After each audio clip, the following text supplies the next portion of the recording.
so to figure out my stuff. So I apologize. So I just have to turn my video off again.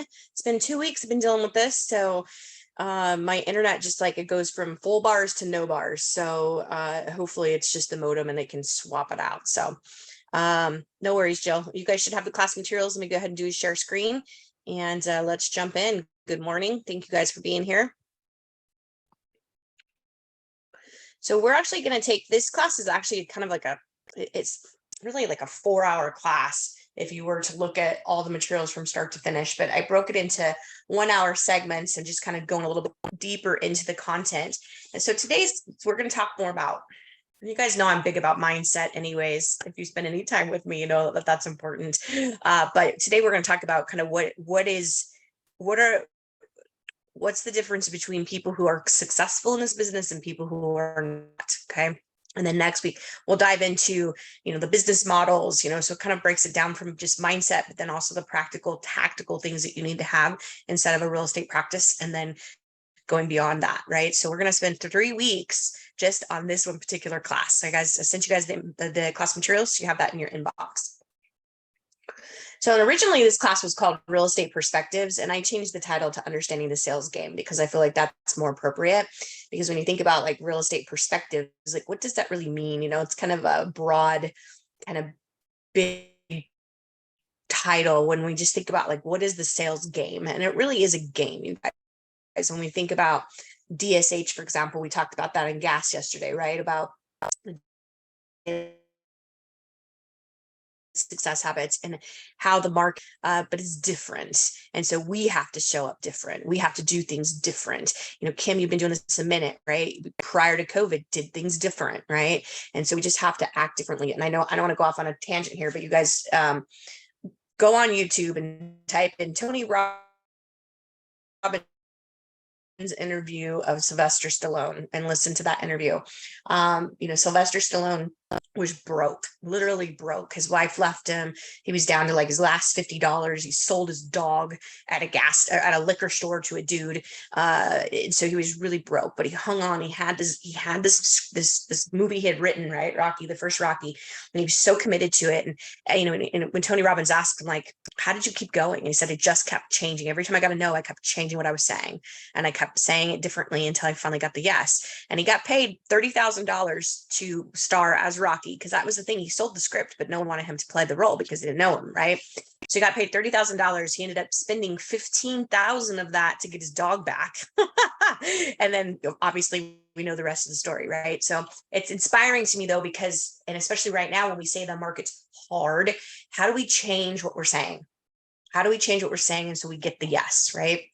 I read the Og Mandino book yesterday, the scroll, I will persist until I succeed, right? And he says in that chapter that for every no gets me that much closer to the yes. And so channel your inner Sylvester Stallone, and how do you get the answer that you want, right? And so keep changing your message until you do. And I think we have to double down. We've got to do things different. All right, so irrefutable facts number 1. There are 2 facts we're going to talk about in this class. First one is that real estate is a get-rich business. And I oftentimes get people push back on that a little bit because they feel uncomfortable about money. So you guys, I've talked about the badass books before, but go get the green one and work on your money stuff, right? What's your money mantras? Because if you want to be rich, but you think that the root of all evil is money, then those are incongruent beliefs. They can't live in the same body, right? And so we have to have a healthy relationship with money if we want to get rich. And if you think about people, if that's your goal, own it. There's absolutely nothing wrong with wanting to do well and to have money, because when we have money, we can do more things in the world, right? We can make the world a better place. We can have better experiences for our family, our friends. We have better experiences, right? I went to Dillard's the other day and actually spent money on some clothes that were not on sale, right? And that felt pretty good to do that and just be frivolous. I needed some clothes, but it was nice to just say, you know what, I deserve that. I'm going to spend the money on this, right? And so we have the right to do that. And so we think about the most wealthy people in the world. How did they get there? And most of them are through real estate, right? Most of it's through real estate. Because why? Because real estate is the one thing that it generates our economy. right? There's no other good that we trade as human beings that affects the economy. In Arizona, it's about $89,000 and some change that every time a home sells, Kristen, $89,000 gets pumped back into the economy. There is no other good that we trade, not cars, not stock, like nothing else generates that type of thing. So when you think about that, right? And when I think about the impact I'm making in my community, if I sell 20 homes, what's 20 times 89,000? Right? That's a whole lot of money that you helped contribute back to the economy in Arizona, right? And every state's different. And so we look at it because it's a primal need, right? We need shelter, just like we need water and fire, right? And food, we need shelter. Okay. So the goal, so we want to talk about lead generation, right? Conversion, and obviously providing service. We'll dive into that a little bit more as we go through the class materials. Okay. So in your materials on page 4, there's a couple paragraphs I'd like y'all to open that up and read through. So the quote here is, when face to face with your own mortality, you will undoubtedly say one of two things: I'm glad I did, or I wish I had. Time is really our only limited commodity. And so when we say yes to something, we're saying no to something else, right? And that's usually our family and friends. And so it's your choice. And so I want you guys to take a couple minutes here and read through what's on page 4 and highlight, or, I guess if you're on your computer, it's probably hard to do, but kind of think about what stands out to you, either good or bad. So this is on page 4.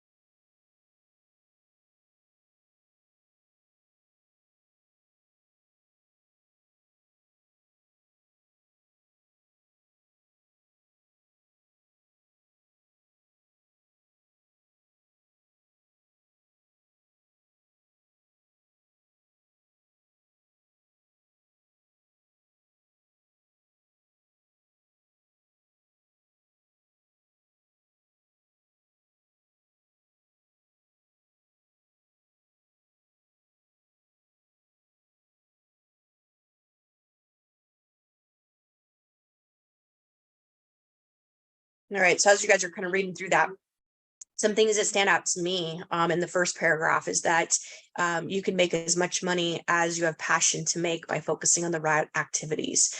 This isn't rocket science, but I think we want to make it rocket science because most of us have an unhealthy relationship with money. And so it's not rocket science, and we don't need to go out and spend thousands of dollars on leads and hope that they make you money. You need relationships, right? And you need to have enough relationships that people know you and want to do business with you and want to refer business to you. Okay. And the right activities, I go back to daily success habits, right? That's the right activities: making phone calls, writing notes, being face to face, door knocking, doing open houses. Those are the right activities. Okay.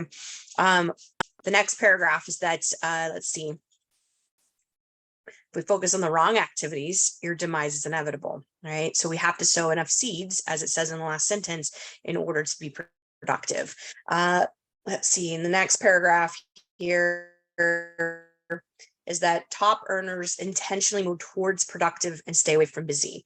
How many of you have said in the last 48 hours when someone says, "Hi, how are you?" and you said, "I'm busy, so busy." Right? But what are we really busy at? But I will tell you, and you guys know personally, I've been going through a lot the last 90 days. And there's days I come into my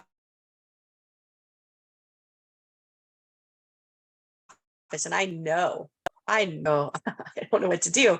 But if you ask me at the end of the day, what will I tell you? I was so busy, Jill, so busy. Busy doing what? Right? And so we get focused on these things that, yes, they need to be done, but do they need to be done by you? And so, when we think about 15 or $20 an hour activities, can those be outsourced, or do they really need to be done by you? Right. Let's see. Last paragraph is that unfortunately, majority of agents choose to be very spontaneous and reactive. All of us I would guess all of us on here use our cell phones as our alarm clock in the morning. And what happens when we wake up and the first thing we do is we check our phone? If there's some crappy message on your phone, whether that's an email or a text, and that's what you wake up to, Kristen, how reactive are you going to be for the day? You're going to react to that, right? And I'll tell you, they still do sell alarm clocks at Target. So if you want to not use your cell phone, they do have an option to not use your cell phone as your alarm clock, right? So they do sell those still. They still are a thing. But getting to my point is that we react, right? And I can tell you that, having deals in escrow and getting on a plane, and you know you're going to have your phone off for 4 hours. Of course, now you can actually use your phone on airplanes, but humor me as I age myself. You get on a plane, for 4 hours you cannot touch that file, and something's just about to go down as you're putting your luggage into the the under the plane, right? And when you get off the plane, you turn your phone on, miraculously, someone else stepped up to the plate and took care of the problem, right? And so when we think about being reactive to things, it's very easy to do that. And with cell phones, it's even hard, it's even, easier to do it because we're reactive to the cell phone, okay? So we have to be a little bit more disciplined to not do that, right? Let's see. So the last paragraph here is that to succeed at the highest level, you can't incorporate a wish list, a wait and hope strategy. We have to take action, you guys. The last sentence in the book that Nate and I co-authored, which we're rolling up on our 2nd anniversary, kind of crazy. The last part of the book, if you read the last chapter, is that everything that we wrote about is worthless. Everything I'm going to share with you in this class is worthless unless you decide to take action, right? I could say the most profound, prolific, amazing thing to you in the next 45 minutes, but if you don't take action, it's worthless. And right now, we need to take more than action. We need to double down, right? Because why? Because we're not saying the market's hard. We're saying it's different, right? And we have to show up and be different.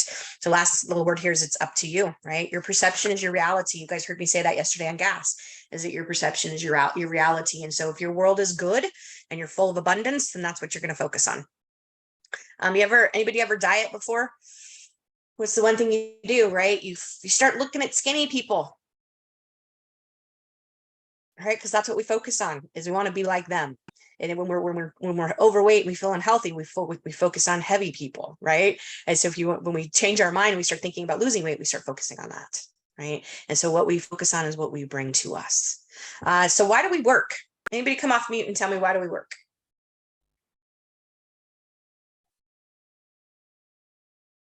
You guys are all quiet this morning. To support ourselves. To support our lifestyle. Okay. All right. To Good. provide for our families. Okay. Yeah. To make money, right? We work to make money. And then that money does exactly what Christian just said, just supports our family. Okay. So this actually, the next couple of pages came out of Robert Kiyosaki's Rich Dad, Poor Dad book. And so when we look at our time, we used to say that time management was that was the sexy thing, right? You got to have time management. And what we've realized is that time management is actually an oxymoron, because we wake up and there's only 24 hours in the day. The sun goes up and the sun sets like clockwork, right? So there's only 24 hours in the day. So when we look at this slide, it's very intentional that 3/4 of the slide is not about work, right? 3/4 of the slide is about you, right? Your relationships with other people and with yourself, your spirituality, your physical well-being, your emotional well-being, your mental well-being, right? And then our relationships. The other side over here is being, are we an employee? Which none of you are, right? Are you self-employed? And I would say that most of you would raise your hand and say, yeah, I'm self-employed, but I want you to start thinking more like a business owner, where the B is, right? Because you are creating a business. Kim, when you decide that it's time to retire, are you creating something that has a sellable good? It has value that someone wants to buy your database, right? They want to buy your website. They want to buy your relationships, right? That's starting to think like a business owner, is that you're creating a user. So investors create leverage, right? And they don't just invest necessarily in real estate, they could invest in other things. I had a guy at my house a couple weeks ago cleaning my siding and my windows, and he was telling me about all of his other side hustles that him and his wife have. And I was like, wow, you guys are really driven. And he's probably in his, I'd say, late 30s. And he goes, well, you got to have 8 streams of income in order to be a millionaire. And I was like, wow, okay, you're right. I remember reading that somewhere, right? And so here's a guy who's creating leverage with all these different things. And so when we think about our lives, having the income, is there other stuff that you want to fund? I follow a gal named Sark, S-A-R-K. That stands for something. But anyway, years ago, she wrote a book about, it was called Make Your Creative Dreams Real, I believe. And at the end of each chapter, she has other book references, but it basically is like channeling your inner child and like, what did you dream about when you were a kid? right? What did that look like? What were those things that you dreamt about? And I would challenge that everybody on the Zoom today has something in their mind that like, I'd love to do that, right? If only. And so we have our aspirations and then the time and the money that we need to fulfill those aspirations. And so think about what those other pillars are and other things that you want to fund. And can we move you into that investor slot? And so stop thinking like a self-employed person, start thinking like a business owner. And then how do we create leverage? Okay. Creating an unlimited life of abundance requires both time and money. Okay. Time and money. But does it necessarily have to be money?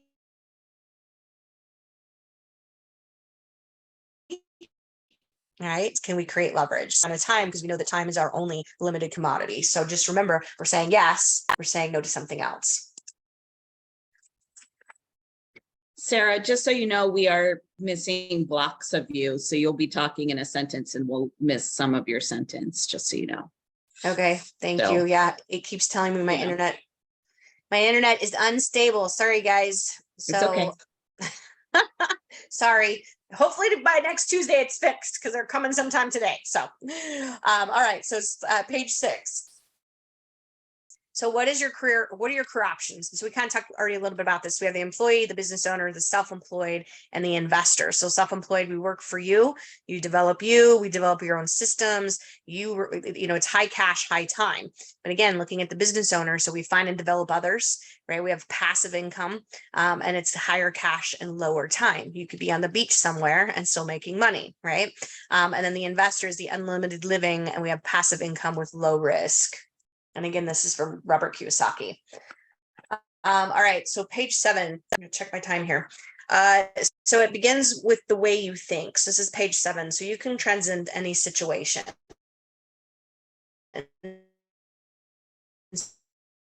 So when we think about work through our limited thoughts, and we're going to get to that here in a couple slides. So, if you think about things that impact your mindset, those can be things that stop us from achieving the life we want to live, right? So right thinking is the right thinking. So thoughts rule the world. I'm just going to read a couple of these things on page 7. Thoughts rule the world for simple reasons that thoughts determine feelings and actions. And so what we think about, right, creates our feelings, and then that creates our actions. And so if we want to take action, we got to be happy, right? Or we can think ourselves into depression, or we can think ourselves into happiness. We can also think ourselves into abundance, or we can be impacted by the sensationalized headlines, right? And think that the market is hard, right? And does it really have to be hard? Let's see. It certainly helps to make friends with people who have made friends with their own minds.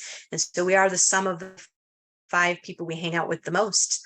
And so do we need to level up our group, right? Our tribe. And so that we have people that help us think bigger, and help us grow to be live up to our potential. By our thinking, we create our individual and collective experiences of reality. Changing your thinking for the better improves the quality of our own lives, but also in doing so uplifts all of us around, or uplifts all around us. So the truth, most people don't progress because they place limits on themselves, which usually show up in the form of excuses as to why they can't. And so one of my favorite phrases is the word try is an excuse in advance. Think about that. Kim, has there been times in your life when you said, I'm going to try to do something and it's total BS? My stepdad used to say that try was a pre-apology. Same concept. Yeah. Pre-apology. Yep, exactly. I can tell you 100%. Whenever I've said I'm going to try, I never do it. I'll try to do that and never do it. Right. So what does Yoda say? To either do or do not. There is no try. Okay.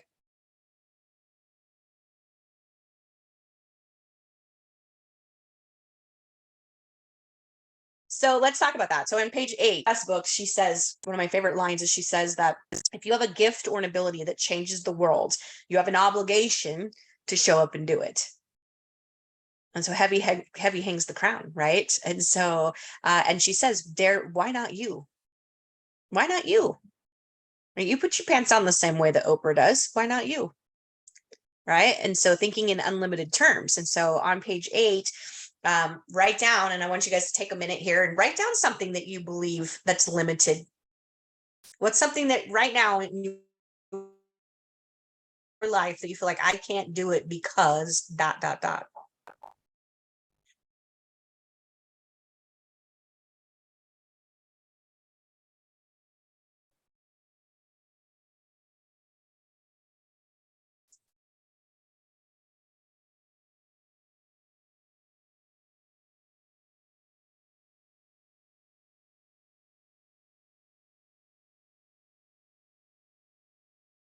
Okay, so another great book.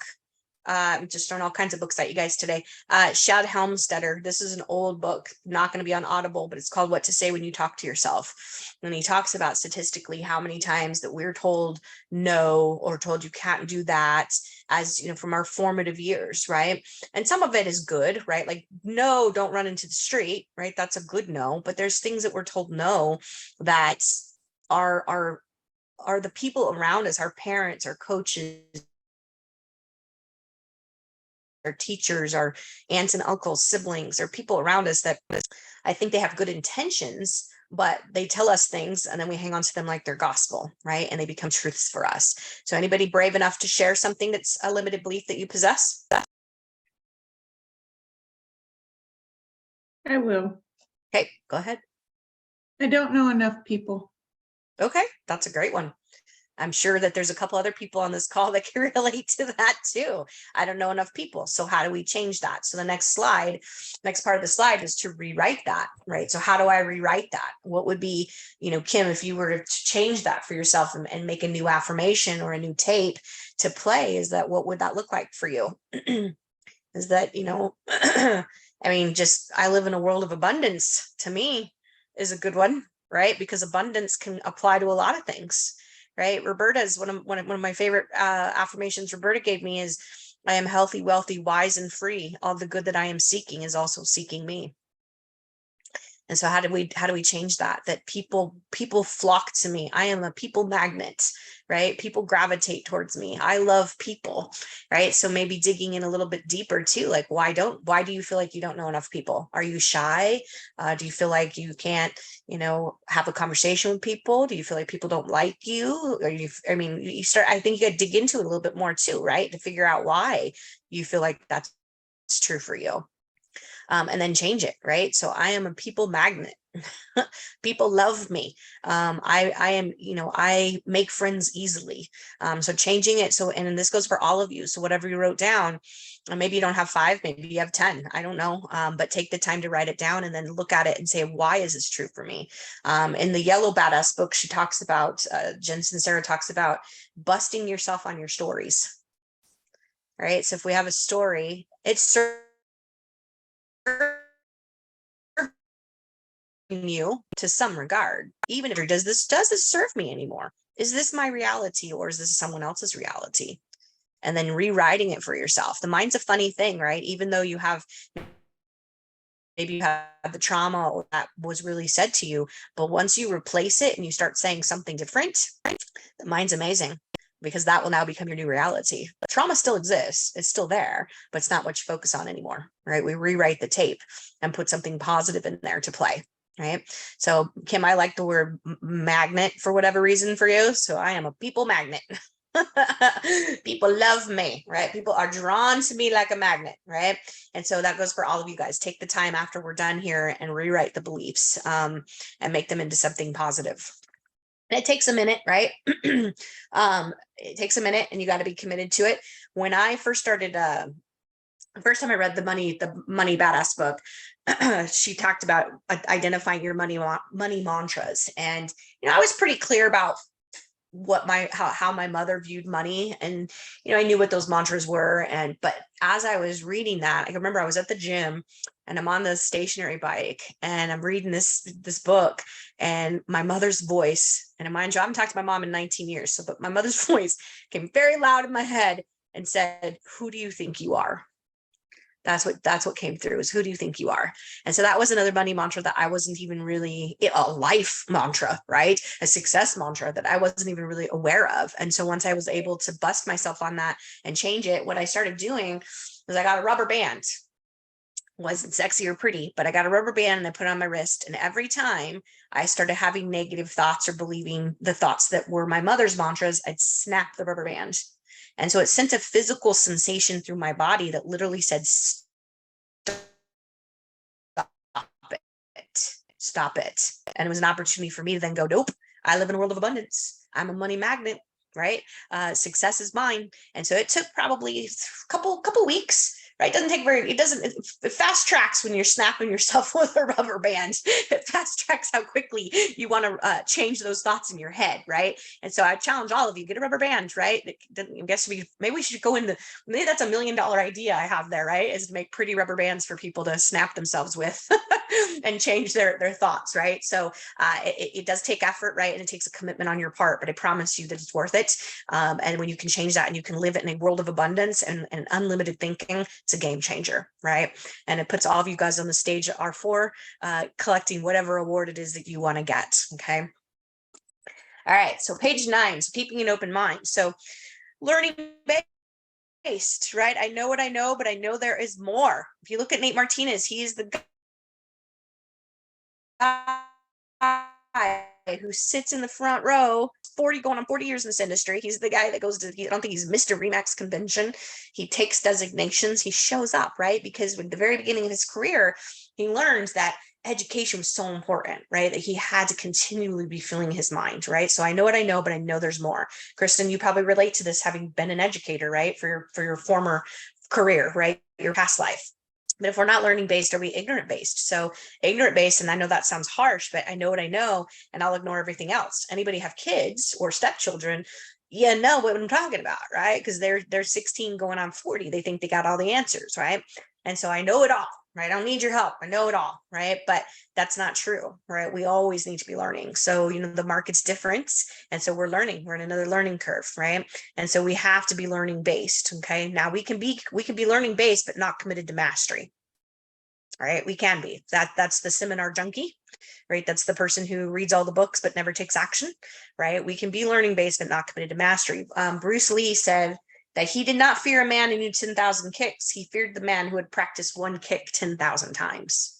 And so when we talk about mastery is taking this class over and over again until you could teach it, right? It's not reading 12 books. It's reading one book 12 times, right? And so it's committing to that. It's reading your scripts and dialogues. It's defining, redefining, every time you make prospecting calls, did I do that well? What could I change? What could I improve on, right? It's having a system that you fire off every time you do an open house that you know is going to drive results, right? It's not half-assing your life. It's committing to mastery, right? And what does that look like for you? Okay. All right, page 10. So there's 2 outcomes to learning.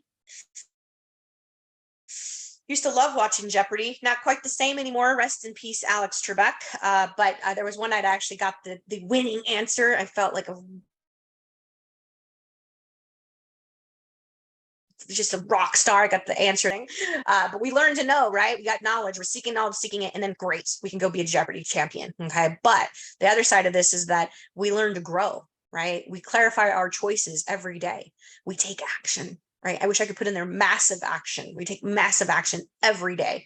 We build good habits, DSH, right? Daily success, good habits. Y'all have the journal, right? Go back to the journal. The journal is based off of daily success habits. Okay.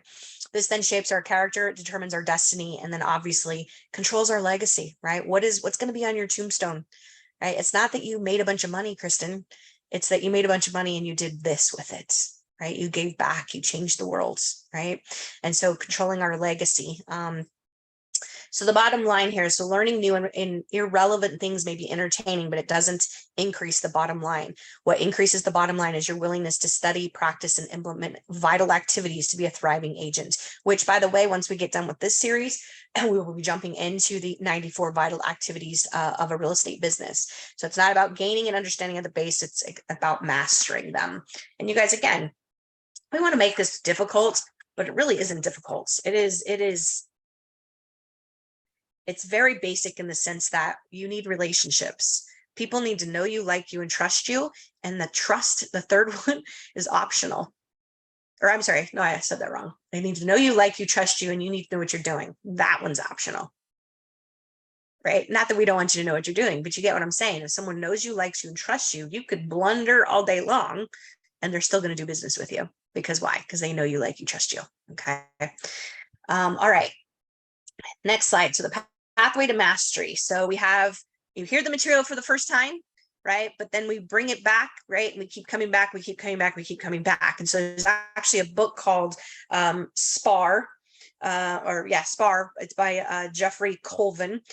So talent is overrated. Mastery is simply about time on a task over and over again. Oh, I'm sorry. It's called 10,000 SPAR is what the name of the book is. And so SPAR stands for study, practice, action, reinforcement. And so we come here, right? And then we leave, we practice it, we put it into play, and then we come back and hear it again for mastery, right? And I promise you, if you take this class more than once from me, you're going to hear something different, and you're going to be different. Because Kristen, you're new, right? You're just a couple months into this. Jill, you're brand new into this. You come back in a year, you're going to be different. What I say is going to be heard differently, right? Because you're different. You're in a different place. Kim, you've been doing this a minute. Roberta's been in the business a while. So is Audrey, right? So I always get a kick when people show up to hear me talk, when you guys could teach this class, right? You could teach it. And so, we have so much, variety of experiences. And so mastering that and coming back, Roberta, I don't know how many times you've taken this class with me, but it's not her first time, right? And I'm sure she's hearing things differently this time from me too, okay? Because she's a different version of herself, right? She's like a snake sheds its skin. So do we as humans, right? We learn, we're in different places. So why do people succeed? So anybody want to come off mute and tell me why you think people succeed? Hopefully you can hear me on that. Why do people succeed?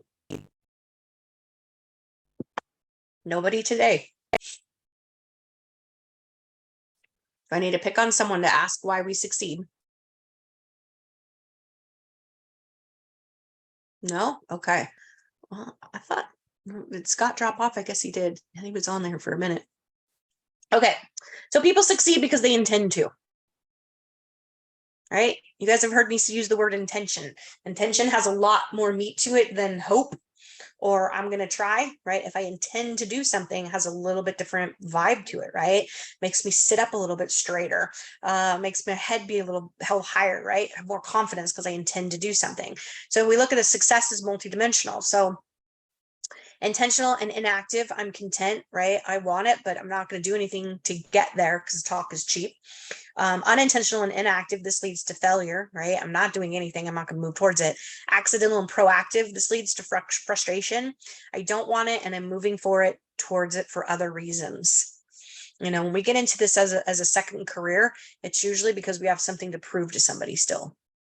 That's not, is it yourself? Yeah, it could be yourself, but a lot of times it's somebody else that was had a significant imprint on our lives. And so challenge yourself to look at, are you doing this because it's what you want? The last slide, or the last box, is intentional and proactive. This is where we want you to be, right? Is being in that space of abundance that I want it and I'm moving towards it. I'm taking action towards it, right? And I live in a world of abundance. And that's one of my favorite quote or favorite affirmations is that I live in a world of abundance. Okay. So thinking about where you are, you don't have to answer this, but where are you on this slide, right? Are you in that intentional and proactive? Because that's where we want you to be. Okay. So let's see here, seeking out training, right? So external dimensions is seeking out your training, system, tools, relationships, and they need that whatever you need to be to achieve your aspirations. Okay. So next slide. So be intentional and proactive. So your commitment to your decision, not your condition, shapes your destiny. Let me say that again. So your commitment to your decision, not your current reality, not your current conditions, that's what shapes your destiny. What are you committed to, right? So we have intentional. So define your aspirations. So what do you want? What does that look like? Some of you have sat down with me. We've talked about what your financial goals are, and we break that down into, how many transactions, and we break it down into how many appointments that needs, right? How many people do you need to be, top of mind with? We need to be specific. Okay. And then develop your GPS. So your GPS, just like in your car, right? We have a GPS that gets us to and from. Oh, it was pretty funny yesterday. Sidebar. It was raining up here, and in my neighborhood, there's a pretty big creek that runs, along the golf course, and I have to cross it in order to get to my house. Well, it was going pretty good, and I'm in my badass Jeep, and there's an old man at the top of the hill, and he's filming the water, and I go through the water, and the water like comes up over the top of my Jeep. It was a really cool moment. And as I get to the top of the hill, the old man gives me a thumbs up. So he recorded me going through the water. So it's pretty fun. So made me feel like a badass. So anyway, getting back to the goals, plans, and strategies. So we have our GPS, right? That gets us to and from the places we need to go. And so when we think about having a GPS for our business, right? This gives us direction and then establishes that hope turns into expectations. And then we have our willingness, right? That's our motivation. Your ability is all the training, right? That you sharpen your skills that you get, right? And that leads to your expectations. When we're proactive, we implement vital activities. And again, we have a whole class, we're going to talk about that. That creates consistency, efficiency, and proficiency, right? And consistency is it, you guys. Like that is one of the most critical things that we do in this business. If you just showed up every day, Audrey, and even if it was messy, and you made your calls, you did your door knocking, you did your open houses, you did your note cards, even if it was messy, it's still going to be better than the guy who's doing nothing, or the guy who's doing it inconsistently. Okay. And then we want to be accountable. So weekly basis, right? Focus on our progress, tracking your progress. Again, if you've ever been on a diet, the one thing they tell you to do, track your water, track your calories, track your steps, right? Same thing here. Same principle applies. Are you tracking how many appointments are you going on? How many door knocks did you do? How many open houses did you hold? Are you tracking that, right? And then we want to identify what our strengths and weaknesses are. And then whatever your weaknesses are, unless it's something you really want to improve on, outsource it, delegate it, right? One of Nate's first employees had an English degree because he feels like at the time, his grammar and his English was not as strong as it is today. And so what did he do? He found somebody who could compensate for that shortcoming in his mind, what he thought was a shortcoming. And so go out, we can delegate those things, right? I hate it in schools when we got a child who might be a brilliant musician, right? They're going to go off and be the next Mozart, but they suck at science. So we're going to put them in science with a tutor and make them focus on science to make them better at science, when who cares that they suck at science when they're going to be the next Mozart, right? So delegate your weaknesses. Don't sit there and feel bad about it. Delegate it to somebody else, because for every weakness we feel like we have, there are 10 times more brilliant strengths that you have. You need to focus on those, okay? And then your expectations turn into reality. So the bottom of page 13, your willingness and ability must match your expectation. If you're unable to effectively and efficiently implement the strategies necessary to achieve your goals, you must seek out the necessary training. Okay, so the next slide here, let's see. I think I'm getting to the end of our slides here, which is good. Okay, so a formula for abundant success. So abundance requires a complete development program, right? So you're consulting, right? You sit with me, you talk to me, we figure out what your plan is, right? That's your GPS, and then that gives you direction, right? We know that, if you do X number of open houses, you make X number of phone calls, right?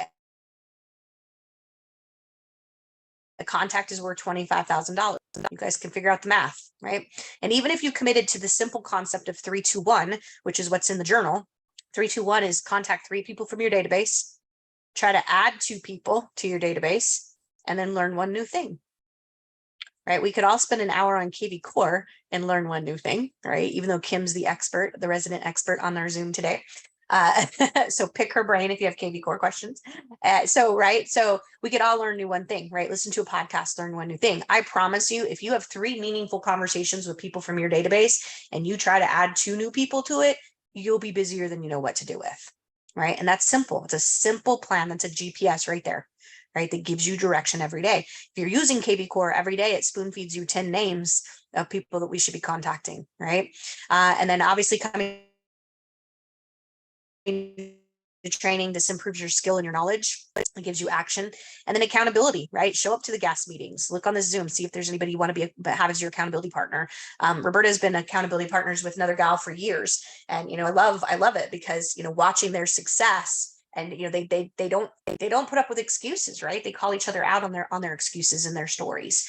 And then we want to create discipline that gives us more focus. If we mastermind, that reinforces the content, right? That creates support, and then all of that equals to your success. So we got to have direction, right? You guys have heard me say this: don't get out of bed in the morning and wonder who needs your services.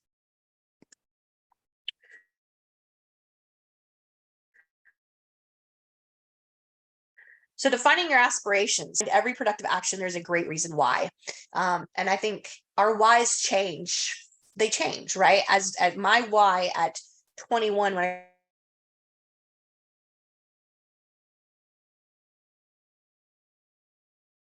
into this business, is totally different, because it feels so big and we feel so insignificant.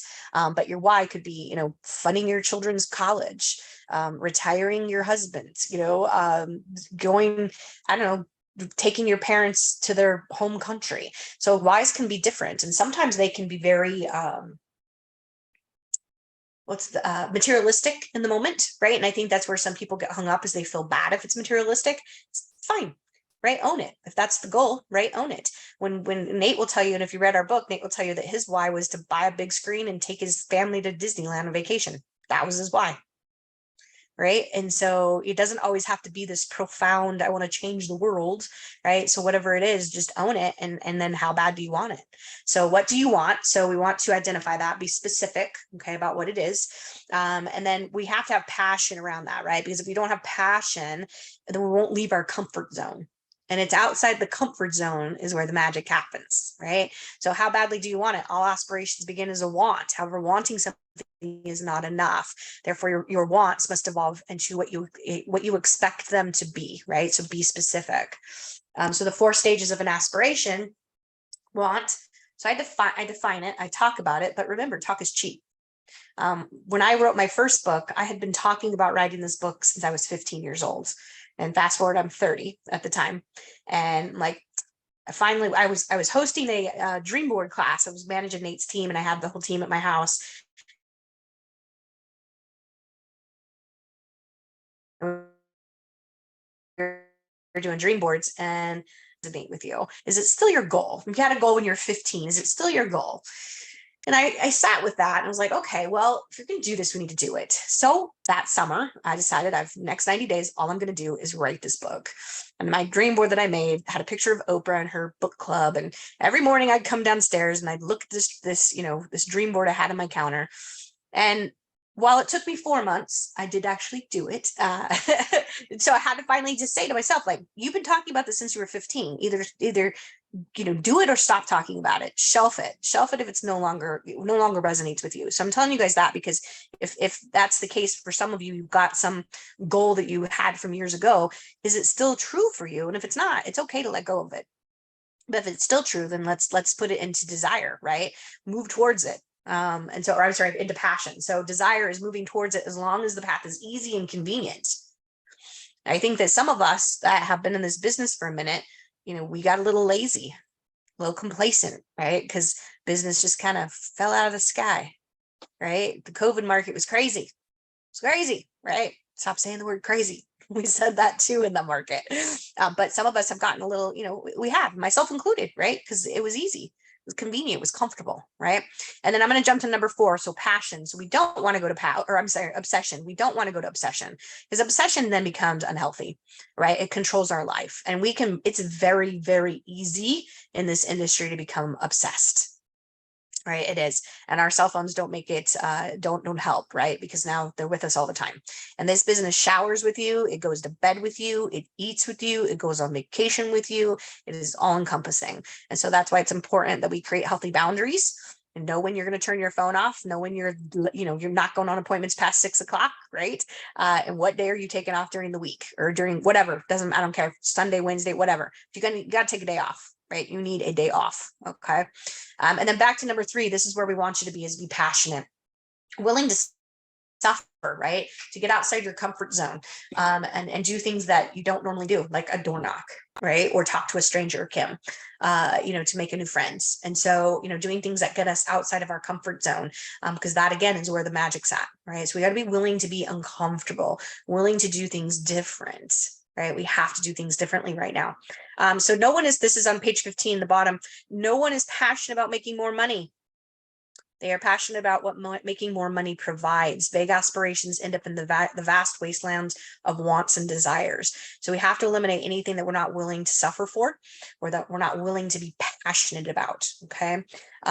So we want to move towards it, right? And having the attitude of, I get to do this, right? I got to do this. So when we think about that, like, to me, well, I love this industry. Obviously, you guys know how passionate I am about it, but when I get to hand the keys to somebody and they get to walk across that front door for the first time, and knowing, especially like if it's a young couple, that they're going to raise their babies there, they're going to bury a pet in the backyard, like just knowing the impact that you're making on that person's life, right? It's huge. It's huge. One of my clients I just closed on up here, he posted a picture of a selfie of himself with a cigar, and he's the sunset looking over his 2 acres of land that we were able to get him. And that was cool, right? To see that picture on Facebook and to see all the comments everybody putting, and it just made me smile. So like, hey, I helped do that. I help with that, right? I help make that happen on my face. But we get to do this, right? And so having passion around that. All right, so why is this important? So when you attach personal needs, wishes, dreams, and endowments to your career activities, you essentially create passion links. Agents had a goal to raise, it's been a couple of our agents that had some pretty cool goals, but hers was around clean water in third world countries. And so part of what she was doing when she would sell a house, part of her commission was going towards some organization that was helping to build wells in third world countries. And so talk about a cool, passionate link, right? Another agent in our office builds homes. They're part of a group that builds homes in down Mexico area, southern, all that regional area down there. And it's like $5,000 to build a house in these third world countries. And so what they do is they put it on all their stuff, right? They tell every appointment they go on, they talk about it, and they share that goal with the people that work with them. And it changes the dynamic, right? If you have something big like that, people want to get behind that and champion it, right? So we get to do this. This creates your passion. It's pleasurable, right? We embrace it. We move towards it. Again, there's that word action that then leads to our fulfillment and then creates abundance in our world. If we have an attitude of I have to, if y'all think about a time in your life when you've had to do something, host that Thanksgiving dinner you really didn't want to host, right? What happens? Now I feel like it's a chore. It's painful. It's uncomfortable. I have resistance. I procrastinate. And then I feel full and frustrated, right? And then it's just not a fun Thanksgiving, right? Because everybody else can feel your frustration too. And so changing that into, I get to do this. So, and then at the bottom of page 16 is passion leaps help to endure the temporary pains of being out of your comfort zone. All right. So before we end today's class, so defining your financial requirements, we're going to talk more about this in the next class. But one thing I want you guys to start thinking about is your budget. If you have a copy of the journal, there is a very extensive budget in there that I personally designed specifically for real estate agents. It dives into all of the things that we spend money on as realtors. It is overwhelming and designed to be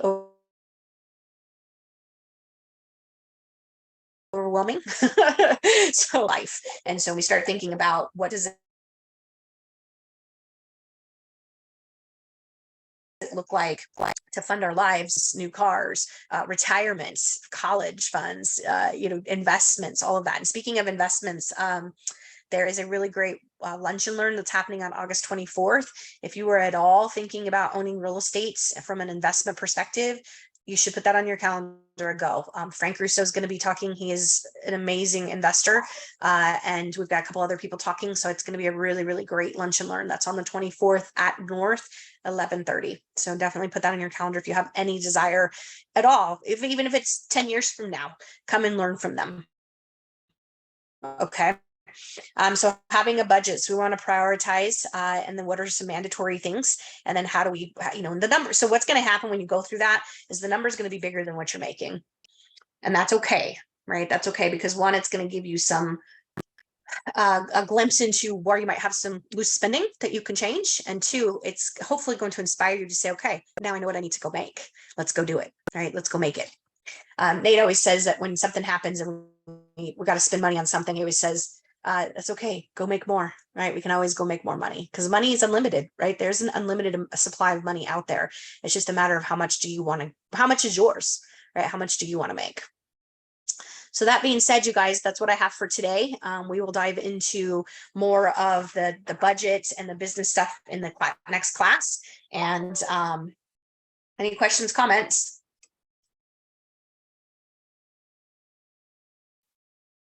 And hopefully by next Tuesday, my internet is fixed. So so we don't have to keep doing this. Kristen, you came off mute. I was going to say, this is a great class. Thank you. You've inspired me to really think more positively about things. And so Good. thank you. You're welcome. It's my pleasure. So yeah. Yes, absolutely. Stop saying it's hard. Do you guys have hard copies of any of this material? Hard copies as in printed? Mhm. You know, there might be, Kim, at the office, Okay. in the conference room at credenza Okay. table or under the TV. Yeah, 'cause Okay. when we were doing them in person, I would print them out for you guys. So there might be Yeah. some copies in there. Okay. Okay, cool. All right, so we have the office meeting on Thursday. We got a KB core. Next Thursday, we've got Tom Witt doing a course. We have, Shannon and Jody are teaching let me turn my video off. Shannon and Jody are teaching on the 17th, a fraud and scams class. So you definitely don't want to miss that. And then, no, Joe, we can't hear you. And then what else do we have? We have the lunch and learn. So we've got a lot of stuff. So check out August. It's going to be a good month. And then every Friday, we do have stuff planned for the month of miracles, because as of today, it is officially the month of miracles. So you're going to want to check out those Friday events at each office to come have some fun. So, all right, that's all I got for you guys. Thanks so much. And I will see you next Tuesday for the next class. Thank you. You're welcome. All right. And Jill, if you need something, call me afterwards. Okay. But you guys have a great day. Okay. We'll see you on Thursday. Bye.